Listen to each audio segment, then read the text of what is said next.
Ayun, identify, explain, tapos lather, tapos perform hand washing.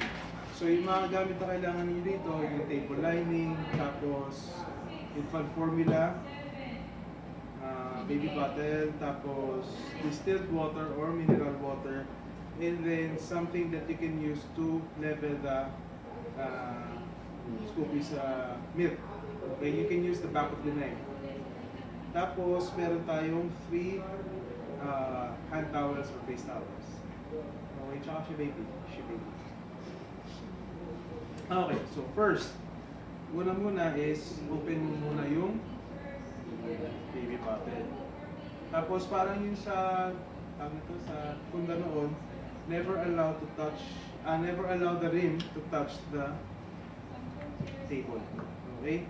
Then pour in the desired amount of water. Say for example, 4 ounces of water. Tapos, get a towel. Punasan yung lid. Open. Kuha yung scoop. Tapos yung number of scoops, it depends on your pediatrician or depende dun sa bote, ay sa lata.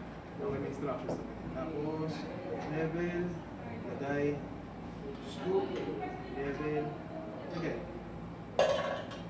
Then, replace the lid. Okay.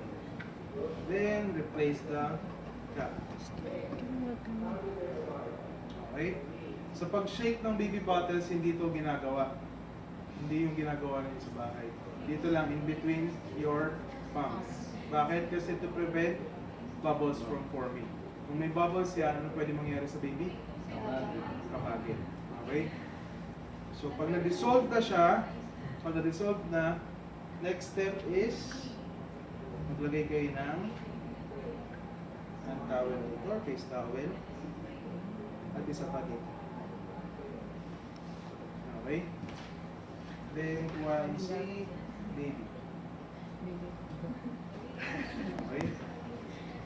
Tapos, remove the cap. Again, never allow the rim to touch the table. So, nakaganyan lang siya. Then, test the temperature. Para mag-drop ka lang dito sa may thumb. It's okay na feed the baby. The angle should be 45 degrees. Not 90 degrees and not less than 45. Kasi kung 90 degrees yan, ano pwede mangyari sa baby? Mabilohan. Aspiration. Pag it's less than, Wala siyang pwedeng kabagin, calling. Okay? Usual na tinatanong yan sa TESDA. If it's more than 90 degrees, ano pwede mangyari sa patient?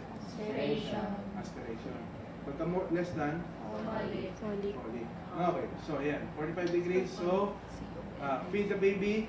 Di ba 4 ounces yung nilagay natin? Kunwari naka 2 ounces na siya, tanggal muna yung bottle, replace the cap, tapos ipa-burp si baby. Okay? Ano lang, himas-himas lang, hindi na kailangan yung ganito. Himas-himas lang. Pag nag-burp na siya, balik ulit, remove the cap, then feed. Pag naubos na, remove, replace, burp.